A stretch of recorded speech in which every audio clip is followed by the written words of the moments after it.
നമസ്കാരം. ഇൻഫോ ന്യൂസിന്റെ ഉച്ചവാർത്തയിലേക്ക് സ്വാഗതം. ഞാൻ സ്നേഹ വിപിൻ. ആദ്യം പ്രധാന വാർത്തകൾ. ആരോഗ്യ വിഭാഗത്തിന്റെ മിന്നൽ പരിശോധന. ബോബനും മോളിയും റെസ്റ്റോറന്റിൽ നിന്നും പഴകിയ ഭക്ഷണ സാധനങ്ങൾ പിടിച്ചെടുത്തു. വിവാഹ വാഗ്ദാനം നൽകി പീഡനം. ബസ് ഡ്രൈവർ അറസ്റ്റിൽ.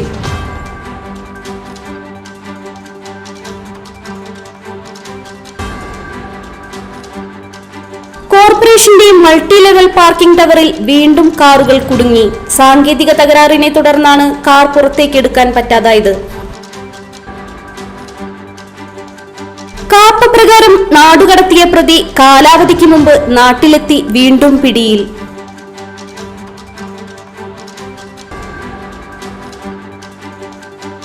അരിമ്പൂരിൽ കുറുനരിയുടെ കടിയേറ്റതിനെ തുടർന്ന് പേബാധയ്ക്ക് ചികിത്സയിലായിരുന്ന 3 പശുക്കൾ ചത്തു.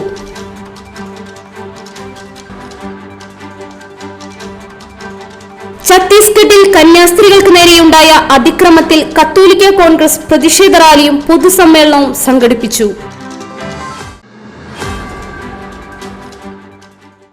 വാർത്തകൾ വിശദമായി അറിയാം. ഹോട്ടലുകളിൽ നഗരസഭ ആരോഗ്യ വിഭാഗത്തിന്റെ മിന്നൽ പരിശോധന. ബോബനും മോളിയും റെസ്റ്റോറന്റിൽ നിന്നും പഴകിയ ഭക്ഷണ സാധനങ്ങൾ പിടിച്ചെടുത്തു. ഇരിങ്ങാലക്കുടയിൽ നഗരസഭ ആരോഗ്യ വിഭാഗം ഹോട്ടലുകളിൽ മിന്നൽ പരിശോധന സംഘടിപ്പിച്ചു. ബൈപ്പാസ് റോഡിലെ ബോബനും മോളിയും റെസ്റ്റോറന്റിൽ നിന്നും പഴകിയ ഭക്ഷണ സാധനങ്ങൾ പിടിച്ചെടുത്തു. ഇരിങ്ങാലക്കുടയിൽ നാലമ്പലം തീർത്ഥാടനം നടത്തുന്നതിന്റെ ഭാഗമായി കഴിഞ്ഞ ആഴ്ചയും നഗരത്തിലെ ഹോട്ടലുകളിലും ബേക്കറികളിലും നഗരസഭ ആരോഗ്യ വിഭാഗം പരിശോധന നടത്തിയിരുന്നു. പാചകം ചെയ്ത് ഫ്രീസറിൽ വച്ചിരുന്ന പഴകിയ ചിക്കൻ, ബീഫ്, കോളിഫ്ലവർ, റൈസ് എന്നിവയാണ് പിടിച്ചെടുത്തത്. ഹോട്ടലിനെതിരെ പിഴ ചുമത്തുമെന്നും ആരോഗ്യ വിഭാഗം അറിയിച്ചു. ഇതോടൊപ്പം പരിശോധിച്ച മറ്റു സ്ഥാപനങ്ങളിൽ 9 ചെറിയ ന്യൂനതകൾ കണ്ടെത്തിയെന്നും അവ പരിഹരിക്കാൻ നിർദ്ദേശങ്ങൾ നൽകിയതായും ഉദ്യോഗസ്ഥർ അറിയിച്ചു. നഗരസഭ senior health inspector Nisar, Neethu, Ananthlal എന്നിവരാണ് പരിശോധനാ സംഘത്തിൽ ഉണ്ടായിരുന്നത്. വിവാഹ വാഗ്ദാനം നൽകി പീഡനം. ബസ് ഡ്രൈവർ അറസ്റ്റിൽ.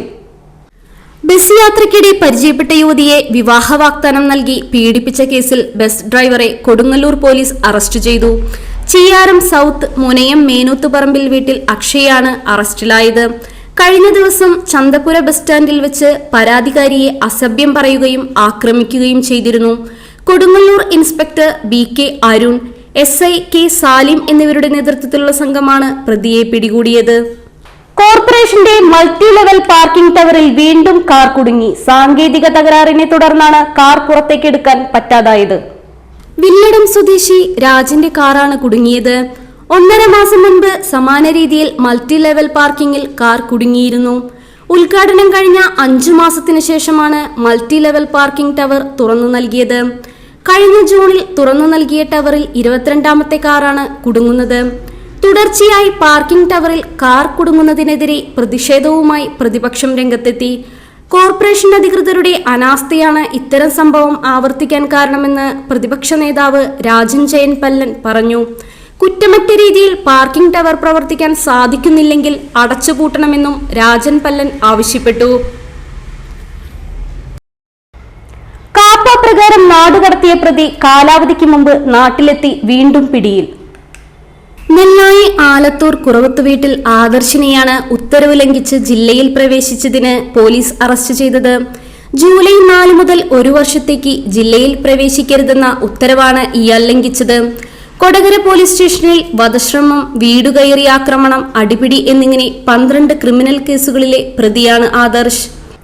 അരിമ്പൂരിൽ കുറുനരിയുടെ കടിയേറ്റതിനെ തുടർന്ന് പേബാധയ്ക്ക് ചികിത്സയിലായിരുന്ന 3 പശുക്കൾ ചത്തു. ഒരു പശു ചികിത്സയിൽ. കൈപ്പള്ളി വീട്ടിൽ സിദ്ധാർത്ഥന്റെ 2 കിഴക്കുപുറത്ത് ഉണ്ണികൃഷ്ണന്റെ ഒരു പശുവാണ് ചത്തത്. ഈ മാസം 8-നാണ് പശുക്കൾക്ക് കടിയേറ്റത്. പേവിഷബാധകർക്കെതിരായുള്ള 4 കുത്തിവയ്പ്പുകൾ നടത്തി. ചികിത്സ തുടർന്നെങ്കിലും 2 പശുക്കൾ കഴിഞ്ഞ ദിവസവും തിങ്കളാഴ്ച രാവിലെ 3ാമത്തെ പശുവും ചാവുകയായിരുന്നു. സിദ്ധാർത്ഥൻ കഴിഞ്ഞ 35 വർഷമായി ക്ഷീരകർഷകനാണ്. നല്ല കർഷകനുള്ള അവാർഡ് ഉൾപ്പെടെ കരസ്ഥമാക്കിയ ഇദ്ദേഹത്തിന്റെ ഉപജീവന മാർഗമാണ് അടഞ്ഞത്.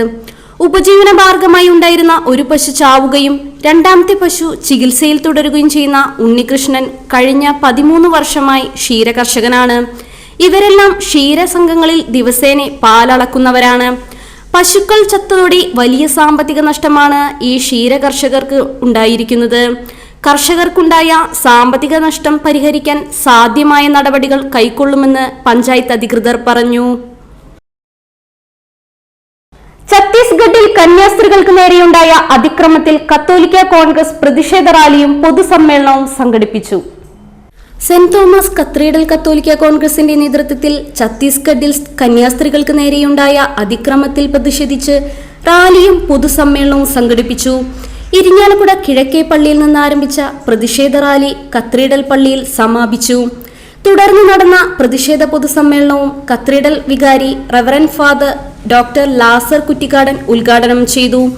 കത്തോലിക്ക കോൺഗ്രസ് പ്രസിഡന്റ് സാബു കൂനൻ അധ്യക്ഷത വഹിച്ച സമ്മേളനത്തിൽ അസിസ്റ്റന്റ് വികാരി father Austin Parakkal, mother sister Rosly, trustee Thomas Thokkalath, secretary Roby Kaliyankara, treasurer Davis Chakkalakkal, vice president Shaju Kandamkulathy, രൂപത councillor Telson Kottoly, joint secretary Varghese John എന്നിവർ സംസാരിച്ചു. ഇന്നത്തെ സ്വർണ്ണവില നോക്കാം. ഇന്നത്തെ സ്വർണ്ണവില നിങ്ങൾക്കായി സമർപ്പിക്കുന്നത് ഇവാനിയ ഗോൾഡ് തൃശൂർ. നിങ്ങളുടെ പഴയ സ്വർണ്ണാഭരണങ്ങൾ ഉയർന്ന വിലയ്ക്ക് എടുക്കപ്പെടും. ബാങ്ക്, ധനകാര്യ സ്ഥാപനങ്ങളിൽ പണയം വെച്ചതോ കൈവശം ഉള്ളതോ ഏതുമാകട്ടെ, നിങ്ങളുടെ സ്വർണ്ണാഭരണങ്ങൾ എടുത്തു വിൽക്കാൻ ഞങ്ങൾ സഹായിക്കുന്നു. 100% വിശ്വസ്തവും സുതാര്യവുമായ സേവനം ഞങ്ങൾ ഉറപ്പു നൽകുന്നു. ഇവാനിയ ഗോൾഡ് തൃശൂർ. സ്വർണ്ണവില 10 രൂപ കുറഞ്ഞു. ഗ്രാമിന് 9150 രൂപ, പവന് 73,200 രൂപ. ഇന്നത്തെ കാലാവസ്ഥ.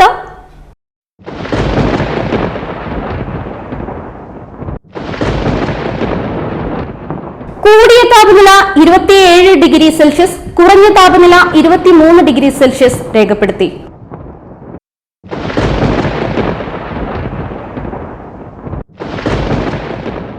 പ്രധാന വാർത്തകൾ ഒരിക്കൽ കൂടി. ആരോഗ്യ വിഭാഗത്തിന്റെ മിന്നൽ പരിശോധന. ബോബനും മോളിയും റെസ്റ്റോറന്റിൽ നിന്നും പഴകിയ ഭക്ഷണ സാധനങ്ങൾ പിടിച്ചെടുത്തു. വിവാഹ വാഗ്ദാനം നൽകി പീഡനം, ബസ് ഡ്രൈവർ അറസ്റ്റിൽ.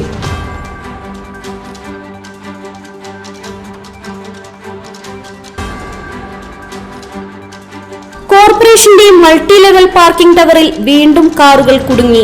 സാങ്കേതിക തകരാറിനെ തുടർന്നാണ് കാർ പുറത്തേക്കെടുക്കാൻ പറ്റാതായത്. കാപ്പ പ്രകാരം നാടുകടത്തിയ പ്രതി കാലാവധിക്ക് മുമ്പ് നാട്ടിലെത്തി വീണ്ടും പിടിയിൽ.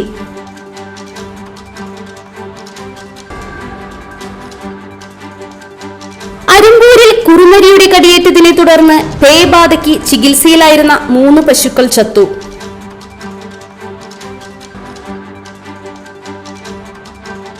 ഛത്തീസ്ഗഡിൽ കന്യാസ്ത്രീകൾക്ക് നേരെയുണ്ടായ അതിക്രമത്തിൽ കത്തോലിക്ക കോൺഗ്രസ് പ്രതിഷേധ റാലിയും പൊതുസമ്മേളനവും സംഘടിപ്പിച്ചു. ഇതോടെ ഇന്നത്തെ ഉച്ചവാർത്തകൾ പൂർണ്ണമാകുന്നു. ഈ വാർത്തയുടെ പുനഃസംപ്രേഷണം വൈകിട്ട് 3-നും 4:30-നും 6:30-നും ഉണ്ടായിരിക്കും.